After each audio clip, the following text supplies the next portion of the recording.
Bonjour et bienvenue à vous. Aujourd'hui, nous allons faire la lecture de l'introduction du livre de Grigory Grabovoy intitulé « La résurrection et la vie éternelle sont désormais notre réalité ». Qu'est-ce que vous allez apprendre durant cette lecture?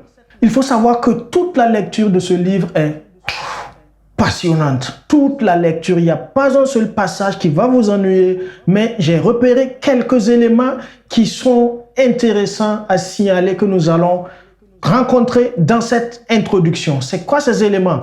Dans l'introduction, Grigory nous montre comment élever le niveau de sa conscience et garder ce niveau de conscience en permanence. Deuxièmement, vous saurez ce que c'est que l'appendice, qui est un organe que jusqu'à aujourd'hui, on ne sait pas exactement à quoi il sert un peu dans le corps humain.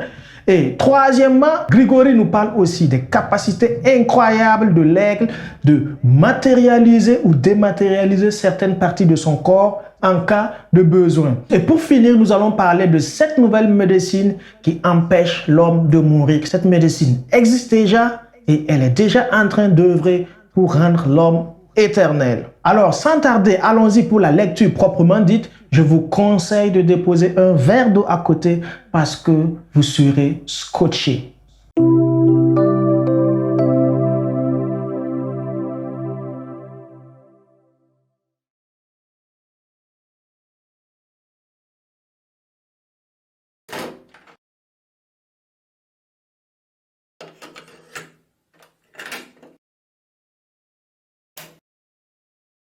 Grigory Petrovitch Grabovoy. La résurrection et la vie éternelle sont désormais notre réalité. Introduction. Dans cet ouvrage, je vais présenter mon travail pratique sur la résurrection des humains. On peut parler de la résurrection ou de la restauration non seulement des humains, mais aussi des animaux, des végétaux et d'autres objets. Cependant, dans ce livre, je parlerai principalement de la résurrection des humains. Pour la plupart des gens, la résurrection représente quelque chose de symbolique. Bien que sur le plan de l'âme, chacun perçoive la résurrection comme une réalité du monde existant à tout moment. Toutefois, sur le plan de l'âme, beaucoup d'entre nous doivent encore évoluer vers la perception du monde et c'est pour cette raison qu'ils ne conçoivent pas le mot résurrection dans le sens littéral comme il faudrait le concevoir dans la réalité. Lors d'une telle vision, l'homme devrait faire des efforts pour comprendre comment il est possible qu'une personne décédée puisse soudain revenir à la vie. Il existe des gens qui, délibérément, ne réfléchissent pas sur la façon dont le monde fonctionne. Quelles sont ces lois? Ce qu'est la vie? Par conséquent, en dehors de la résurrection, ils peuvent percevoir beaucoup d'autres faits avec surprise, tels que les guérisons du sida et du cancer au dernier stade sans contact et à distance, la gestion des conditions météorologiques, des indications précises de dysfonctionnement et de panne d'équipement à tout niveau de difficulté, y compris sur des objets spatiaux, la matérialisation et la dématérialisation de différents éléments, le contrôle de l'ordinateur à distance avec la puissance de la pensée, des changements du passé, du présent et du futur, la perception d'une conversation entre des hommes à n'importe quelle distance et dans n'importe quelle langue, et bien d'autres encore. Tous ces résultats de mon travail pratique furent confirmés par des documents officiels et font l'objet de plusieurs volumes. Beaucoup de ces faits peuvent être perçus comme un miracle. Cependant, nous devrions garder à l'esprit que le miracle ne contrevient pas aux lois de la nature. Le miracle contrevient à nos interprétations des lois de la nature. Il est temps de changer les notions établies sur le monde autour de nous et de sa structure. D'autant plus qu'il faudrait le faire dès maintenant, vu qu'on entre dans un nouveau millénaire à partir de l'an 2000. C'est indispensable pour sauver le monde. Cet ouvrage fait partie d'une série de livres consacrés à la présentation de l'image authentique du monde. Nous assistons à l'évolution impétueuse de la science et de la technologie dont le rythme s'accélère de plus en plus. Mais posons-nous la question, qu'est-ce qui se passe avec l'homme lui-même? Se développe-t-il? Si c'est le cas, en quoi? Avec quoi devrait-on généralement associer le développement de l'humain, son progrès, son évolution? L'évolution de l'homme et son fonctionnement sont liés au développement de sa conscience. À ce stade, l'homme se trouve généralement dans l'un des deux états de la conscience. sommeil et veille. Tout le monde connaît parfaitement ces états. Pour autant, je n'aborde pas pour l'instant les rêves prophétiques, car un rêve prophétique signifie justement le portail vers d'autres états de conscience. Je parle du sommeil ordinaire. Ainsi, dans la plus grande partie de sa vie, l'homme passe par ces deux états de conscience, l'état de sommeil et celui de veille. Dans l'état de veille, l'homme peut se déplacer, discourir, prendre des décisions et, en règle générale, il a accès à beaucoup de choses qui perdent leur disponibilité dans l'état de rêve. Il s'avère qu'il existe des états de conscience plus élevés par rapport auxquels l'état de veille ordinaire est analogue au sommeil profond. Voyons comment change la perception du monde par l'homme avec un changement de l'état de sa conscience. Dans un sommeil normal, la perception du monde est transformée. Dans l'état de veille, l'homme perçoit le monde à travers le prisme de l'espace en 3 dimensions et en temps linéaire. On peut apporter ici la comparaison suivante. Supposons que dès sa naissance, on met des lentilles de contact rose à l'homme. Mais il ne le sait pas. Cet homme voit tout en rose et comme il voit le monde ainsi depuis sa naissance, il ne fait aucun doute que le monde est vraiment comme il le perçoit. Les lentilles de contact peuvent être enlevées et le monde apparaîtra complètement différent dans une gamme de couleurs magnifiques. Il en est de même si l'on supprime les limites de la conscience de veille ordinaire ainsi que la perception tridimensionnelle du monde et du temps. C'est-à-dire si l'on atteint un état supérieur de conscience, le monde apparaîtra tout à fait différent. Cette vérité est connue depuis des temps immémoriaux. Voyons maintenant ce que dit l'apôtre Paul à propos de l'espace dans la lettre aux Éphésiens 3, versets 17 à 18. Afin qu'étant enraciné et fondé dans l'amour, vous puissiez comprendre avec tous les saints quelles sont la largeur, la longueur, la profondeur et la hauteur. Ce sont les 4 dimensions de l'espace. Cela signifie qu'à la suite d'un travail spécifique et sous certaines conditions, et surtout selon les paroles de l'apôtre Paul, il est dit qu'à la seule condition d'être enraciné et fondé dans l'amour, l'homme pourra commencer à percevoir les 4 dimensions de l'espace. J'ajouterai que cela se passera au changement de l'état de conscience. En effet, grâce à un tel changement, l'homme sera capable de percevoir les espaces de n'importe quel nombre de dimensions. Dans la pratique, qu'est-ce que signifie la capacité de percevoir les 4 dimensions de l'espace? Pour clarifier la situation, utilisons un exemple suggestif. Imaginez une ligne droite.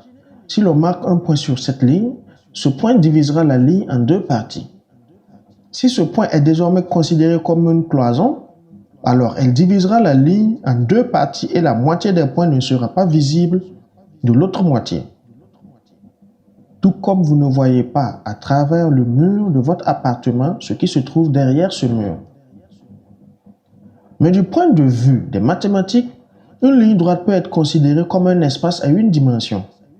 Si nous pouvons accéder à l'espace de 2 dimensions, c'est-à-dire la surface plane, alors nous pouvons voir notre ligne droite de côté. Et c'est pour cette raison que nous pouvons voir les 2 moitiés de la ligne simultanément. Considérons maintenant une surface plane, par exemple la surface d'une table. Traçons un cercle sur cette surface. Ce cercle divise toute la surface en 2 parties. Il sépare ce qui se trouve à l'intérieur du cercle de ce qui se trouve en dehors de celui-là.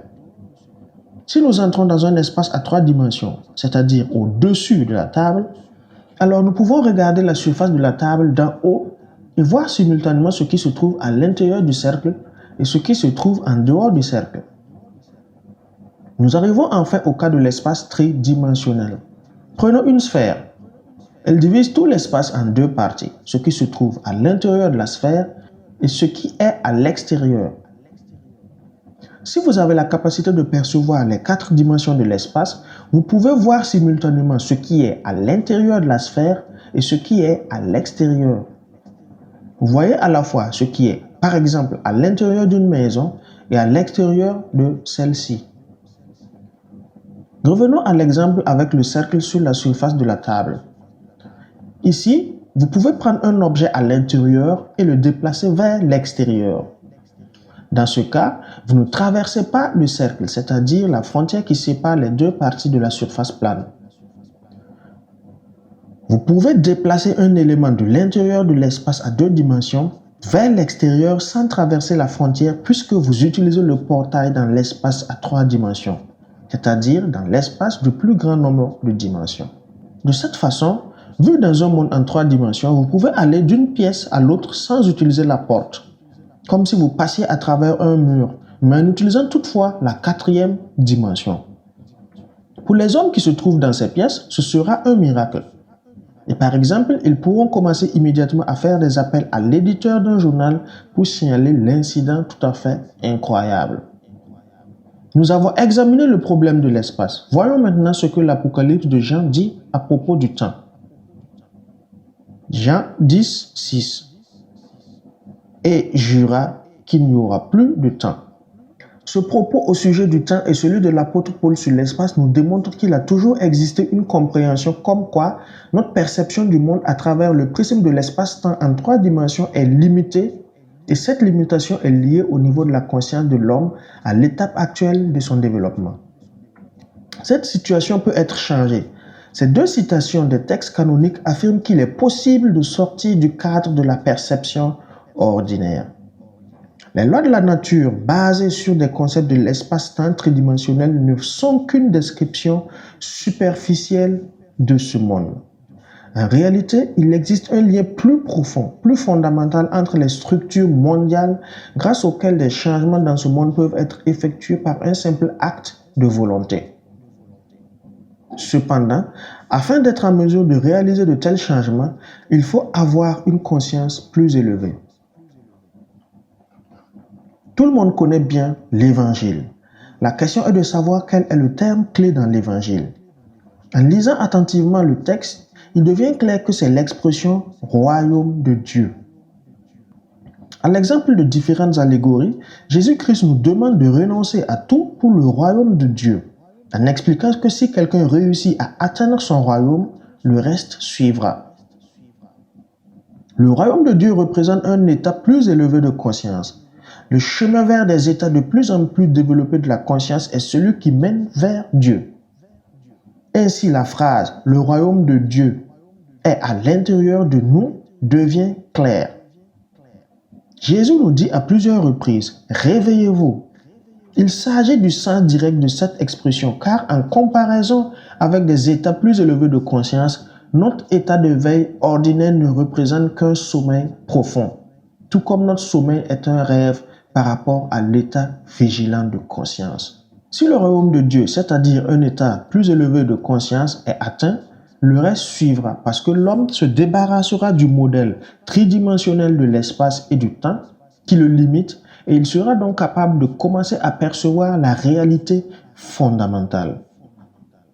Dans ce domaine, l'homme acquiert des capacités qui paraissent extraordinaires du point de vue de la conscience ordinaire. Par exemple, il peut communiquer avec des personnes décédées et les aider à revenir dans notre monde, car il est très difficile pour elles de le faire de leur propre volonté. Par ailleurs, nous appelons partis ceux qui sont décédés, mais il faut noter qu'ils sont partis seulement du point de vue de la conscience ordinaire. L'exemple suivant pourra aider à mieux le comprendre. Prenons un morceau de glace et mettons-le dans une assiette. Pour le moment, c'est un objet solide qu'on peut prendre dans la main et en estimer le poids. Mais au bout d'un certain temps, on ne trouvera que de l'eau dans l'assiette. Comme l'affirment les physiciens, une transition de phase a eu lieu. La matière passe d'un état solide à l'état liquide. Laissons l'eau dans l'assiette pour voir ce qui suivra. L'eau s'évaporera et il ne restera plus rien dans l'assiette. C'est encore une transition de phase. La matière passe d'une forme liquide à la forme gazeuse. Si l'on regarde autour, on ne pourra pas trouver l'eau qui était dans l'assiette. Mais si vous avez dans l'appartement un tuyau par lequel coule l'eau froide, parfois en hiver, quand l'eau est particulièrement froide dans le tuyau, on peut y voir à sa surface des gouttes d'eau. Si on ramasse un peu de cette eau et qu'on la met au frigo, on aura encore de la glace. Il s'avère que le passage de la vie vers l'état dans lequel se trouvent ceux qui sont partis représente une sorte de transition de phase. Quand l'eau se transforme en vapeur, elle se trouve à côté de nous, autour de nous, bien qu'on ne la voie pas. Il en est de même pour ceux qui sont partis. Il se retrouve là, tout près de nous. Les gens qui ont subi une mort clinique racontent qu'ils voyaient de quelque part, là-haut, sous le plafond, les médecins qui travaillaient sur leur corps. Ils entendaient ce que ces médecins disaient et puis, après la réanimation, ils donnaient souvent une description détaillée de ce qu'ils avaient vu et entendu. Tout ceci impressionnant les médecins. Certes, l'analogie relative à la transformation de la glace en une vapeur invisible et la transition inverse, comme toute autre analogie, ne peut pas être complète. Au moment de la mort et du retour à la vie, on utilise des passages vers d'autres espaces dont nous parlerons plus tard. En réalité, entre ces deux états, soit la vie et la mort, il n'y a pas vraiment de différence et pour cette raison qu'il est toujours possible de revenir à la vie. Ces deux états ne sont que des formes différentes de la conscience, tout comme dans notre exemple où la glace se transforme en eau et cette dernière en vapeur. Mais tout cela reste la même substance H2O. En quelque sorte, la résurrection est une procédure standard qui développe la conscience vers l'état de la vie. C'est pourquoi la résurrection peut être enseignée comme toute procédure standard. Dans les livres de cette série, nous analysons comment peuvent être transformés le passé, le présent et l'avenir selon les lois fondamentales de l'organisation du monde afin d'obtenir une vie éternelle. Toutefois, pour la conscience ordinaire qui utilise le modèle de l'espace tridimensionnel et du temps, des événements peuvent avoir lieu dans le passé, le présent ou le futur. L'homme qui a atteint un état plus élevé de conscience se rend compte que le passé, le présent et l'avenir existent en même temps. Autrement dit, ils sont en état statique. Rappelons-nous, et jura qu'il n'y aurait plus de temps. Grâce à cela, on peut transférer l'homme du passé vers le présent, c'est-à-dire faire revenir dans notre monde celui qui est parti. Ce dernier ne voit rien d'anormal ou d'incroyable dans ce retour-là. Pour lui, tout cela est naturel. Il perçoit cette transition comme un homme qui avait un rhume ou une grippe et revenait à présent à son état normal. Vous pouvez vous en persuader en discutant avec quelqu'un qui est revenu de l'au-delà. Aujourd'hui, ces hommes sont de plus en plus nombreux. Il existe deux approches de la compréhension du monde, celle d'un scientifique et celle d'un homme qui développe une gestion spirituelle et harmonieuse de la réalité qu'on pourrait caractériser comme une vision intérieure. La première approche est bien connue. Sur la base d'observation et d'expérimentation, les scientifiques essayent de trouver un point commun entre certains phénomènes, même si ces derniers n'ont à première vue aucun rapport entre eux. En cas de réussite, ils définissent une loi qui réunit des phénomènes divers par une formule. À l'école, nous avons appris les lois de Newton, qui permettent de calculer le déplacement d'un ballon, le vol d'un avion ou la circulation des planètes dans le système solaire. Dans leur travail, les scientifiques utilisent des appareils créés dans les laboratoires et les usines. Grâce au progrès technique, ces appareils deviennent de plus en plus sophistiqués, ce qui permet aux savants de recueillir de nouvelles informations. La deuxième approche de la compréhension du monde est tout à fait différente. L'homme n'utilise pas d'appareil élaboré artificiellement, mais l'appareil créé par Dieu qui est son propre organisme. Le travail se fait avec cet appareil et l'on peut dire tout de suite que tous les livres de cette série sont basés sur cette deuxième approche. Comme nous allons le voir, cette approche devrait être principale et fondamentale vu la nécessité de surmonter la menace actuelle de destruction globale et d'établir un contrôle spirituel sur le développement technique. Il est clair que l'évolution et l'accumulation permanente des systèmes techniques risquent de devenir dangereuses si elles ne se basent pas sur la gestion effectuée à travers la conscience de l'homme. Car la conscience se développe harmonieusement parallèlement au développement du monde entier. Les scientifiques qui travaillent à l'avant-scène de la science comprennent parfaitement qu'il faut établir des théories utilisant des espaces multidimensionnels, à savoir des espaces à plus de 3 dimensions, afin d'expliquer les phénomènes de ce monde. Toutefois, s'ils ne peuvent pas percevoir ces espaces, cela les limitera sérieusement. L'objectif consiste donc à se débarrasser d'une façon ou d'une autre des limitations dans notre perception actuelle. Comment pouvons-nous atteindre cet objectif? C'est une des questions clés qui se posent à chaque homme, quelle que soit son activité. Comme je l'ai dit auparavant, l'évolution de la conscience de l'homme est un but très important.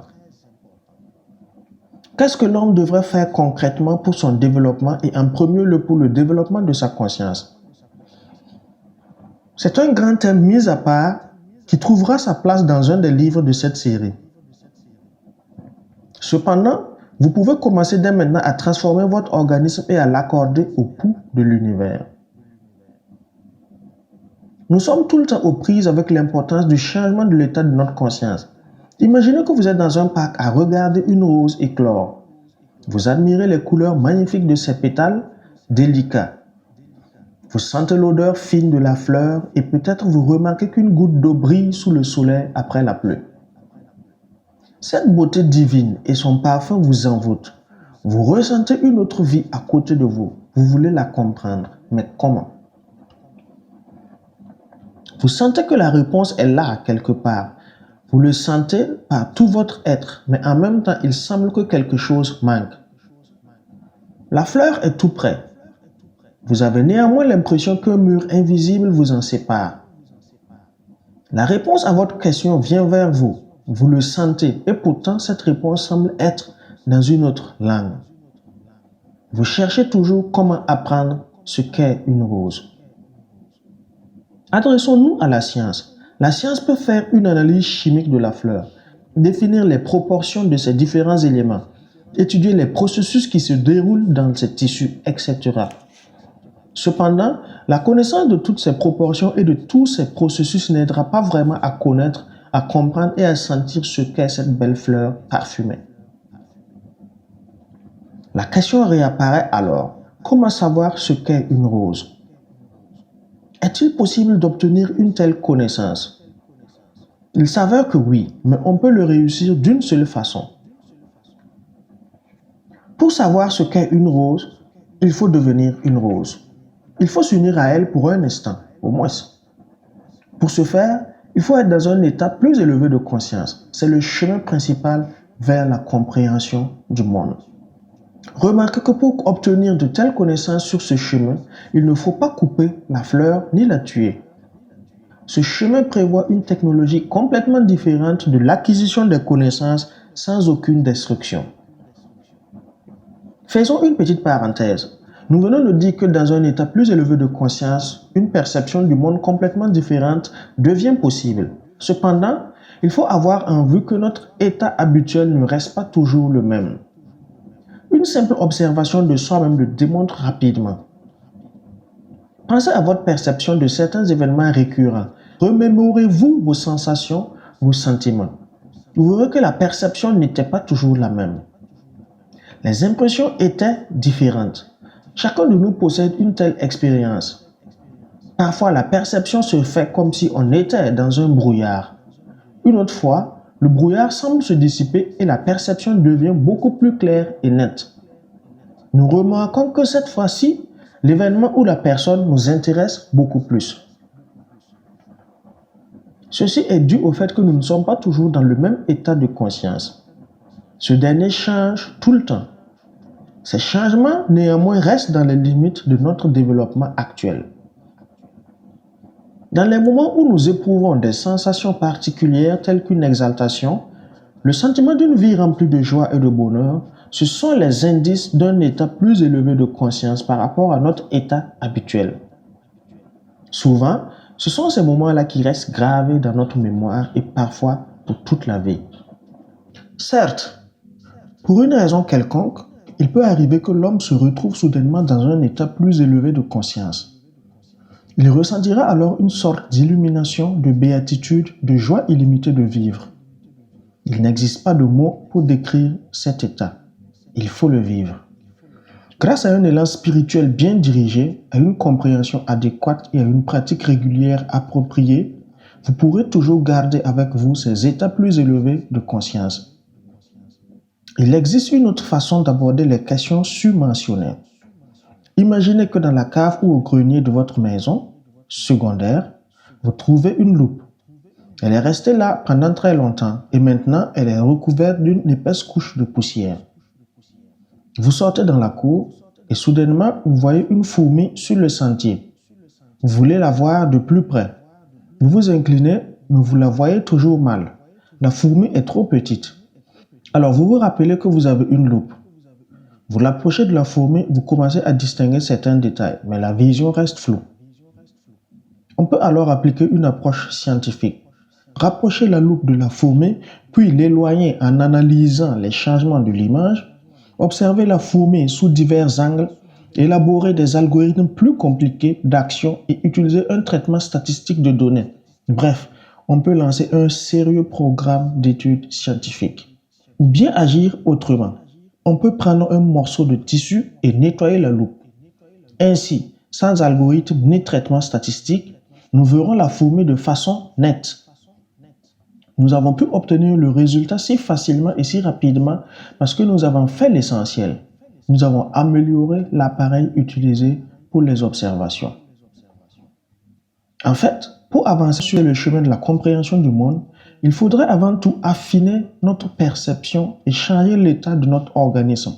Par exemple, améliorer le fonctionnement du cerveau. Quoique le changement d'une seule cellule puisse changer l'état de l'organisme. Comment peut-on réaliser un tel changement? Il existe de nombreuses méthodes pour atteindre cet objectif. La méditation est l'une des techniques les plus simples et les plus efficaces. À la suite de la pratique régulière de la méditation, de plus en plus de secteurs du cerveau commencent à fonctionner en harmonie. Ce fait a été confirmé par des recherches scientifiques réalisées à l'aide d'électroencéphalogrammes. On a étudié l'influence de la méditation sur le caractère des ondes cérébrales dans différents secteurs du cerveau.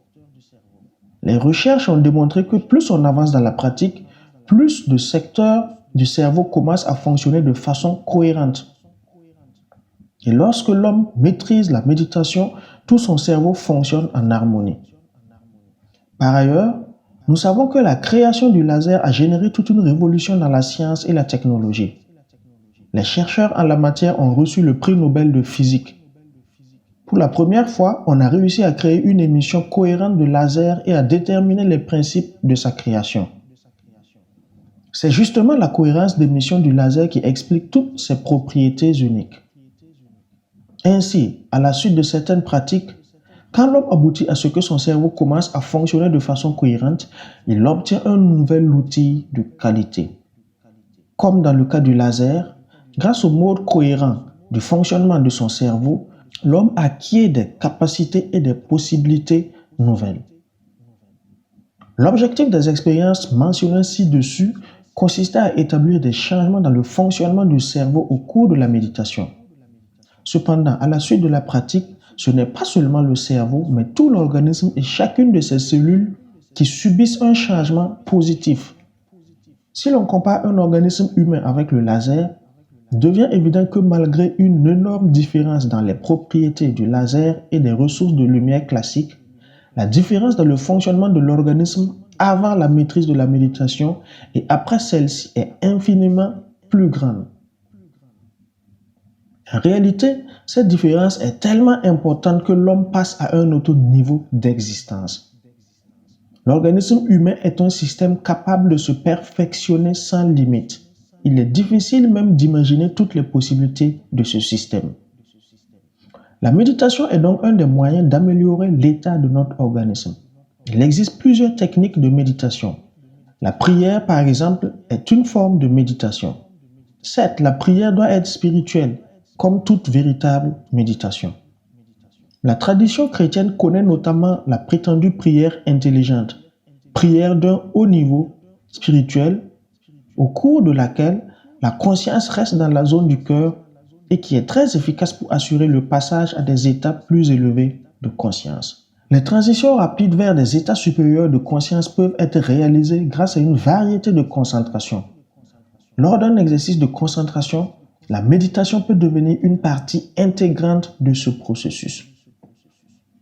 Pour connaître l'état des organes vitaux d'un patient, les médecins utilisent des équipements. Pour cela, ils demandent aux patients de faire par exemple une radiographie ou une échographie. L'homme avec une vision interne bien développée agit différemment. Il utilise son propre organisme comme un appareil. Il met son organisme sur le mode de fonctionnement nécessaire et voit tous les organes vitaux de son patient à l'aide de la clairvoyance. Grâce à la clairvoyance, on peut non seulement voir les organes vitaux, mais aussi découvrir leurs fonctions et les méthodes de leur reconstitution. La clairvoyance est là pour nous donner une réponse immédiate. Dans ce cas, il n'est pas nécessaire de faire des expériences, d'accumuler des données, de les analyser, de chercher des lois, etc. afin d'obtenir une réponse comme l'exige l'approche scientifique. En vérité, cette réponse existe déjà quelque part. Il suffit de la voir. Par exemple, nous voudrons connaître la fonction d'un organe comme l'appendice. Il est clair que la nature sait à quoi il sert. La réponse est donc déjà là. On n'a qu'à attendre la main et la prendre. Ceci est possible à l'aide de la clairvoyance. La clairvoyance est un moyen universel d'accès à l'information. À quoi pourrait-on comparer un tel moyen? Il existe déjà quelque chose de semblable dans notre vie actuelle. C'est le réseau global Internet. Par Internet, il est possible de trouver toutes les informations disponibles depuis n'importe quel point du monde. Il s'avère qu'il existe une sorte de réseau cosmique qui contient des données sur tout. L'homme peut être comparé à un opérateur qui utilise la clairvoyance pour faire ses recherches dans le réseau cosmique. La vitesse y est tellement grande que la réponse arrive instantanément. Une question intéressante se pose. Comment s'effectuent les découvertes? Les découvertes, parfois éminentes, se font dans divers domaines de la vie. Avant tout, dans la science, mais aussi dans d'autres domaines, par exemple, un changement dans un processus technologique à l'usine ou dans la société. En général, les découvertes font partie de notre vie, mais on le voit mieux dans la science. Dans ce contexte, que peut-on dire des découvertes faites par des hommes qui ne sont pas clairvoyants? Une idée brillante vient à l'esprit d'un homme et il fait une découverte. Cette réponse à ses recherches vient certainement de la même base de données, celle du réseau cosmique. Et dans un sens, cette réponse ne lui vient pas par hasard, mais elle est souvent obtenue à la suite de longues années de recherche et de travail acharné. Il est néanmoins impossible de savoir à l'avance quand viendra une réponse et si elle viendra. Il faut avouer que cet accès à la base de données est malheureusement aléatoire, car on ne peut pas la contrôler ni la gérer. Faisons une comparaison. Deux hommes ont besoin d'eau. L'un d'eux met les mains ensemble, les tend en avant et attend qu'il pleuve pour avoir un peu d'eau. L'autre est au courant qu'il y a un réseau d'alimentation en eau et il sait comment l'utiliser. S'il a besoin d'eau, il ouvre le robinet et remplit un verre, un seau ou un réservoir, autant qu'il lui en faut. Par conséquent, il faut connaître la procédure standard d'accès à l'information, car les questions sont trop nombreuses et les percées aléatoires donnant des réponses sont très rares. Si l'on revient à la question de la fonction de l'appendice, la percée n'a pas eu lieu jusqu'à présent, comme dans beaucoup d'autres cas. À titre illustratif, j'ai comparé la clairvoyance avec le réseau cosmique où on peut trouver la réponse à toute question qui nous intéresse. Cette comparaison reflète plutôt l'aspect extérieur du phénomène. Elle ne reflète pas sa profondeur réelle, ses multiples variations, et ceci nous oblige de préciser certains points. Comme nous l'avons dit, il est possible d'avoir accès au réseau cosmique pour trouver une information. Toutefois, on peut agir autrement. Prendre l'information directement là où se trouve le transmetteur de cette information. De plus, et ceci est très important, l'information existe déjà dans le statut de celui qui pose la question, c'est-à-dire qu'elle constitue une connaissance directe non encore déchiffrée et assimilée par l'homme, mais qui détermine déjà son comportement. Pour comprendre instantanément cette information et pouvoir l'utiliser, l'homme doit posséder un très haut niveau de conscience. J'ai mentionné ci-dessus le problème de l'appendice. Examinons ce cas de manière plus détaillée. La science moderne ne sait pas exactement pour le moment ce qu'est l'appendice et quelle est sa fonction. La clairvoyance permet d'en apprendre plus. Il s'avère que c'est un organe important avec plusieurs fonctions.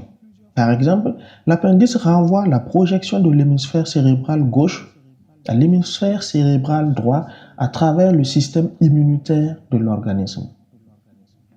Une autre fonction de l'appendice est de maintenir l'équilibre entre ces systèmes.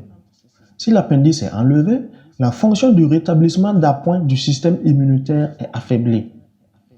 Dans ce cas, pour se reproduire, le système immunitaire devra se renforcer au sein de l'hémisphère gauche ou droit en exerçant une pression sur le cerveau, ce qui provoquera la croissance d'une tension intracrânienne et d'autres conséquences indésirables. Ainsi, l'appendice se présente sous un angle complètement différent. En effet, nous le découvrons pour nous-mêmes pour la première fois. Tant de choses surprenantes peuvent être racontées à propos d'autres organes. Il suffit de mentionner l'hypophyse. Dans le chapitre 4, nous parlerons de la nouvelle médecine, celle de l'avenir qui existe déjà maintenant. La nouvelle médecine se base sur la pratique de la résurrection. C'est cette dernière qui détermine les principes de la nouvelle médecine, surtout le principe de la reconstitution totale de la matière. Cette médecine a déjà commencé à accomplir sa mission la plus importante, faire en sorte que les gens ne meurent pas. Dans un des livres de cette série, nous parlerons également de la numérologie, du calcul symbolique. Cette science aide à analyser des situations concrètes et à faire des pronostics. Par exemple, quand je fais un diagnostic, en utilisant la clairvoyance de l'état technique d'un avion sur la base de son tableau de bord, je vois que les nombres sont liés aux défauts réels.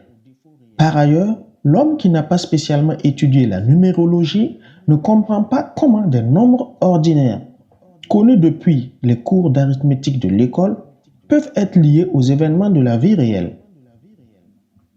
Pour lui, c'est une énigme. Il ne voit aucun lien. Nous verrons quel est ce lien et comment utiliser la numérologie dans la vie de tous les jours. Un autre thème intéressant, la vie des animaux et des oiseaux. Depuis l'enfance, nous observons les oiseaux voltiger d'une branche à une autre ou bien d'un arbre à un autre. Leur légèreté et leur spontanéité nous épatent. Nous admirons là-haut dans le ciel leur vol plané. Il y a des capacités inattendues dans le vol des oiseaux. La science ne sait pas encore que les oiseaux ne volent qu'en partie grâce à leur battement d'ailes. L'antigravitation que les oiseaux créent pour voler joue un rôle important. Par exemple, la gravitation dans la tête du pigeon est 10 fois inférieure à celle au bout de sa queue. Le pigeon sait donc redistribuer la gravitation, ce qui lui permet de changer la dynamique de son vol. Chez divers oiseaux, le changement de gravitation et sa redistribution dans leur corps se font de façon différente. Même le vol peut s'effectuer sur la base d'un autre principe. Le principe du vol d'un hibou, oiseau de nuit, n'est pas le même que celui des oiseaux de jour. Le plus intéressant est le cas de l'aigle. Il peut aussi créer l'antigravitation, mais il a également la capacité de se dématérialiser. Si on observe un aigle en train d'attaquer, il semble qu'une petite boule ronde vole dans l'air. On dirait qu'il est fortement comprimé. Cependant, il faut savoir qu'un aigle peut modifier son volume de plusieurs fois. Ce n'est pas alors la compression, quoique celle-ci soit également présente. La diminution principale du volume se fait par la dématérialisation de certaines parties du corps. L'aigle peut aussi altérer la forme de son corps en fonction de ses objectifs. Seul le faucon a des capacités similaires à l'aigle. L'aigle a d'autres facultés extraordinaires dont nous parlerons dans un autre livre. Ce n'est pas par hasard que les peuples primitifs du monde entier liaient l'image de l'aigle au Créateur.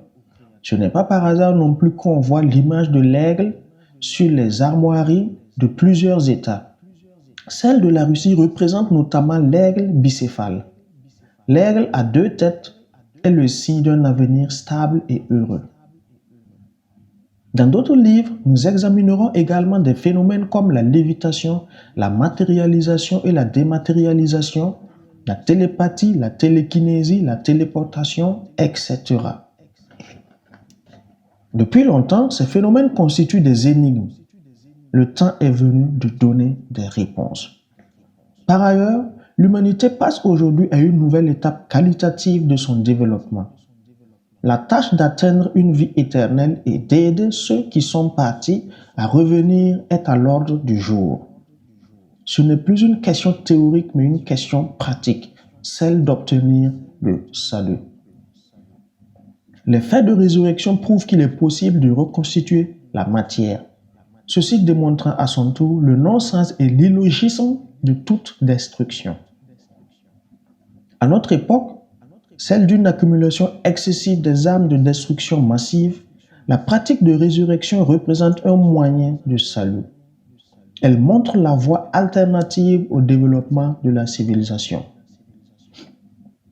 L'évolution des mécanismes de régénération et de reconstitution permettra de réaliser des tâches de création sans destruction. Le principe de la reconstitution peut être facilement appliqué à tous les domaines de l'activité humaine. Il peut aussi servir de base pour le développement de la pensée créatrice des générations futures. Grâce à cette approche, tout environnement soi-disant hostile peut être transformé en un élément non agressif de l'environnement primaire. Cela permettra d'établir une stratégie efficace de comportement afin d'éviter la catastrophe écologique et d'assurer le développement ultérieur non destructif de l'environnement. Il faut garder à l'esprit que la résurrection est effectivement la gestion de tout l'espace extérieur. On pourra assurer plus d'harmonie avec l'environnement en créant par exemple des matériaux qui ne s'useront pas ou des machines qui n'auront pas besoin de ressources supplémentaires substantielles au cours de leur utilisation. Tout ceci est complètement réel, comme la résurrection. Tout est entre nos mains. Nous devons toujours nous rappeler une vérité très simple. L'homme est né pour jouir d'une vie heureuse dans l'infinie plénitude. Alors, nous venons de terminer la lecture de l'introduction du livre « La résurrection et la vie éternelle sont désormais notre réalité » du docteur Grigory Grabovoy. Je vous conseille de vous abonner ci-dessous parce que je vais bientôt publier la suite. Nous allons le lire ensemble jusqu'à la fin. Donc, abonnez-vous pour pouvoir être notifié quand je publierai prochainement la suite de notre lecture. Comment vous avez trouvé cette lecture? Qu'avez-vous pensé de cette lecture? Alors, commentez en bas. J'essaierai de répondre individuellement à chacun d'entre vous. Abonnez-vous, commentez. On se retrouve très bientôt pour la suite de cette lecture formidable. Merci. Bye.